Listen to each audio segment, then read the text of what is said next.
नमस्कार, आप देख रहे हैं न्यूज 24 बरेली। मैं आपके साथ अक्षिता मौर्य। आइए रुक करते हैं खबर की ओर। पूर्व पीएम मनमोहन सिंह के निधन पर अखिलेश और ओवैसी ने जताया शोक। जानिए कैसे किया याद।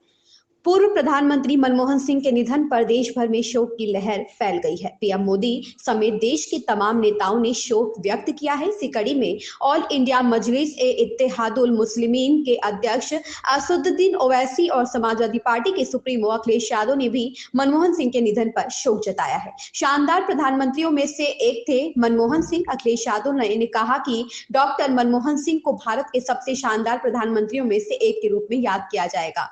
वित्त मंत्री और प्रधानमंत्री दोनों के तौर पर सिंह के निर्णय से भारत की अर्थव्यवस्था को मजबूती मिली। उन्होंने कहा, आज जितनी भी प्रगति हम देखते हैं उनमें से कई डॉक्टर मनमोहन सिंह द्वारा शुरू किए गए सुधारों की वजह से है। आर्थिक और बाजार संबंधी नीतियों में उनके साहसिक कदम ने भारत को वैश्विक मंच पर अन्य देशों के बराबर खड़ा करने की नींव रखी।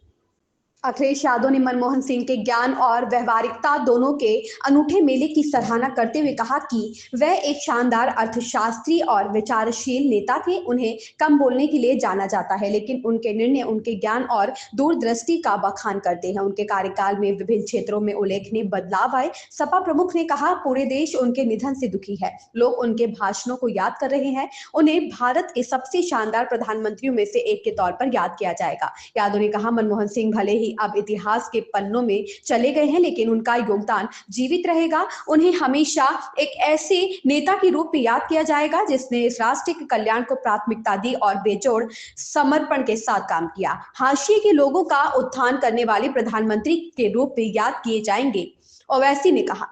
असदुद्दीन ओवैसी ने कहा कि पूर्व प्रधानमंत्री मनमोहन सिंह को एक ऐसे प्रधानमंत्री के रूप में याद किया जाएगा जिन्होंने अल्पसंख्यकों और पिछड़े वर्ग समेत हाशिए पर पड़े लोगों के उत्थान के लिए गंभीर प्रयास किए। सिंह के निधन पर शोक व्यक्त करते हुए उन्होंने कहा कि विभाजन की पीड़ा झेलने वाले दिवंगत नेता की कहानी प्रेरक है, जो साधारण पृष्ठभूमि से ताल्लुक रखने के बावजूद अपनी मेहनत और लगन से भारतीय रिजर्व बैंक के गवर्नर, वित्त मंत्री और प्रधानमंत्री पद तक पहुंचे। आसिम मलिक की रिपोर्ट। इस खबर में बस इतना ही। बने रहिए न्यूज 24 बरेली के साथ।